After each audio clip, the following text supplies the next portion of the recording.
Unexpectedly, Stranger Things captured America's collective fancy last summer. The science fiction drama triggered conversations on the Upside Down that went round and round, countless PR sightings of the then-unknown cast of two adorable kids, and a kitschy call for justice for the loyal, forgotten, and, alas, quite dead Barb, the show's beloved fringe ginger.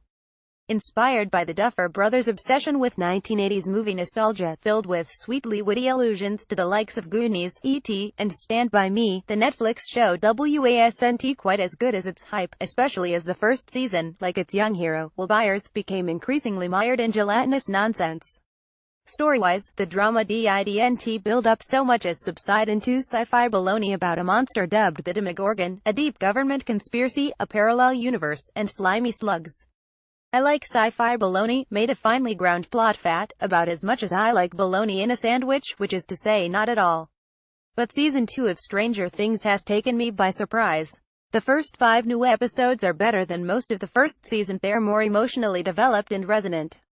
Because the first season revolved around a crisis, the disappearance of Will Noah Schnapp, the pace was fast and the emotions heightened.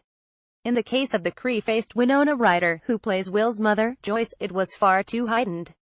This time around, there's no pressing catastrophe drowning out the characterizations. The whole show seems to have room to breathe. The familiar denizens of Hawkins have more dimension this time, particularly the kids, as do the newcomers such as Sean Astin as Joyce's new boyfriend and Sadie Sink as the new kid in town, Max, who starts hanging with the gang. The action picks up a year after the first season will, and, to some extent, the rest of Hawkins I'll have a bad case of PTSD. Will is still hanging with his Dungeons Dragons mates Mike Finn Wolfhard, Lucas Caleb McLaughlin, and Dustin Gaten Matarazzo, and they spend an inordinate amount of time at the local video arcade, but then Will is having devastating flashbacks to his time in the Upside Down, and Mike is pining away for 11 Millie Bobby Brown, whom he kissed in the first season finale. By the way, almost everything somehow ties back to the events of the first season, if you were thinking of jumping into the series midstream. The big theme, the way trauma lurks long after it has been inflicted, requires that. There is even a Barb-related plot that, like everything spoilery, I will not detail here except to say that it involves the older teens, particularly Barb's friend Nancy Natalia Dyer. Get The Weekender in your inbox, the Globe's top picks for what to see and do each weekend, in Boston and beyond. Thank you for signing up. Sign up for more newsletters here. Season 1 served as a breakout for actor David Harbour, who is back as Jim Hopper, the weary chief of police. Again, no spoilers, but Harbour gets to expand the scope of his character this time in surprising and appealing ways.